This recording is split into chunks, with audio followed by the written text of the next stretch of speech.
30 मई को सोमाती मावस है। धार्मिक दृष्टि से सोमाती मावस का बहुत ही ज़्यादा महत्व बताया गया है। इस दिन शिवजी जी और पितरों की पूजा करना कई गुना फल प्रदान करता है। सुहागिन महिलाएं इस दिन शिव और पार्वती की पूजा करके अखंड सौभाग्य की कामना करती हैं और माता पार्वती से आशीर्वाद लेती हैं कि जैसे उनका सुहाग अखंड रहा वैसे ही उनका भी सौभाग्य और सुहाग बना रहे। सोमवती मावस पर शनि जयंती।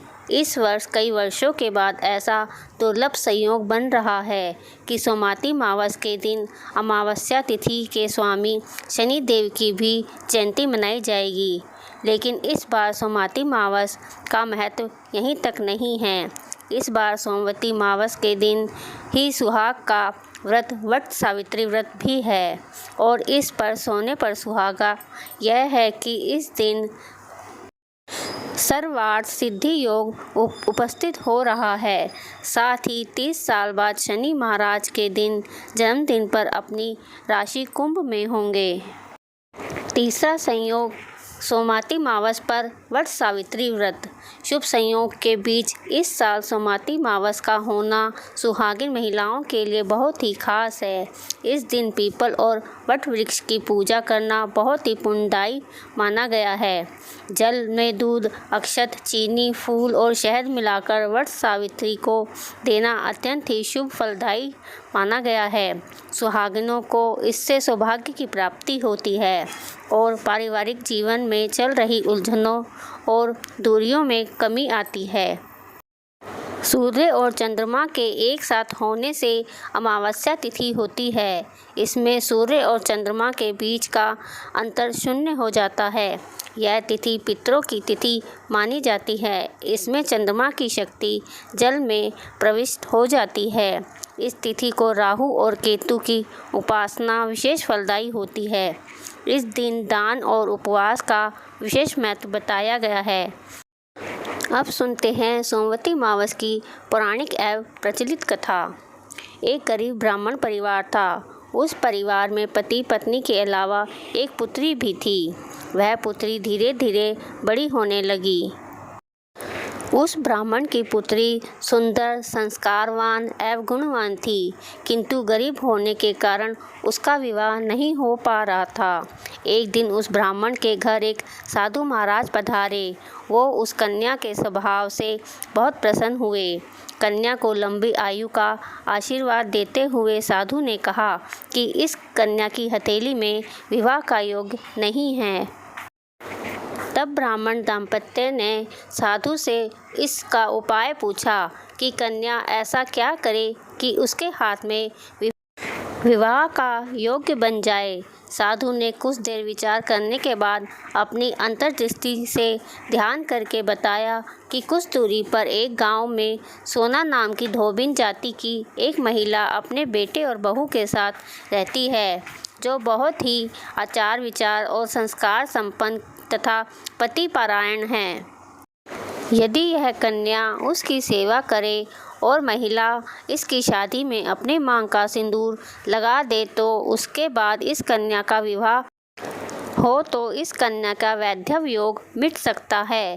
साधु ने यह भी बताया कि महिला पर कहीं पर आती जाती नहीं है। यह बात सुनकर ब्राह्मणी ने अपनी बेटी से धोबिन की सेवा करने की बात कही। अगले दिन कन्या प्रातःकाल ही उठकर सोना धोबिन के घर चली गई और वहां जाकर साफ सफाई की और अन्य सारे काम करके अपने घर वापस लौट आई। एक दिन सोना धोबिन अपनी बहू से पूछती है कि तुम तो सुबह ही उठकर सारे काम कर लेती हो और पता भी नहीं चलता। बहू ने कहा, माँ जी, मैंने तो सोचा कि आप ही सुबह उठकर सारे काम खुद ही ख़त्म कर लेती हो। मैं तो देर से उठती हूँ। इस पर दोनों सास बहू निगरानी करने लगी कि कौन है जो सुबह सुबह घर का सारा काम करके चला जाता है। कई दिनों बाद धोबिन ने देखा कि एक कन्या सुबह जल्दी अंधेरे में घर आती है और सारा काम करने के बाद चली जाती है। जब वह जाने लगी तो सोना धोबिन उसके पैरों पर गिर पड़ी। पूछने लगी कि आप कौन हैं और इस तरह छुपकर मेरे घर की चाकरी क्यों करती हैं। तब कन्या ने साधु द्वारा कही गई सारी बात उसको बता दी। सोना धोबिन पति पारायण थी, उसमें बहुत तेज था। वह तैयार हो गई। सोना धोबिन के पति थोड़ा अस्वस्थ रहते थे। उसने अपनी बहू से अपने बेटे के लौट आने तक घर पर रहने को कहा। सोना धोबिन ने जैसे ही अपने मांग का सिंदूर उस कन्या की मांग में लगाया, उसका पति मर गया। उसे इस बात का पता चल गया।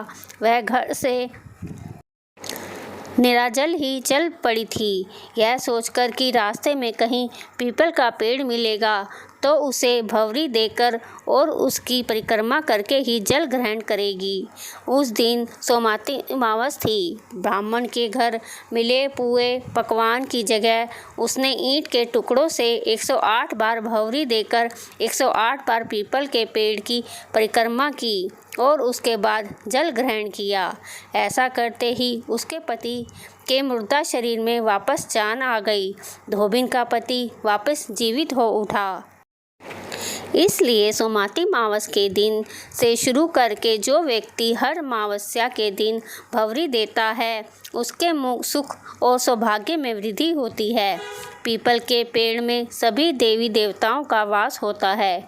अतः जो व्यक्ति हर अमावस्या को ना कर सके, वह सोमवार को पड़ने वाली अमावस्या के दिन 108 वस्तुओं की भंवरी देना सोना धोबिन और गौरी गणेश का पूजन करता है, उसे अखंड सौभाग्य की प्राप्ति होती है।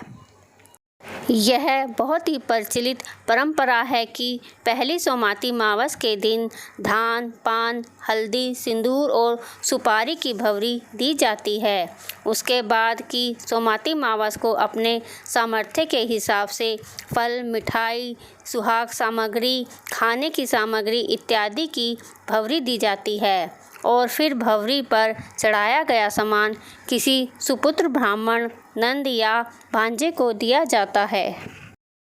अगर आपको मेरी यह वीडियो पसंद आई हो तो वीडियो को लाइक करें, ज़्यादा से ज़्यादा वीडियो को शेयर करें और चैनल को सब्सक्राइब करना भी ना भूलें। राधे राधे।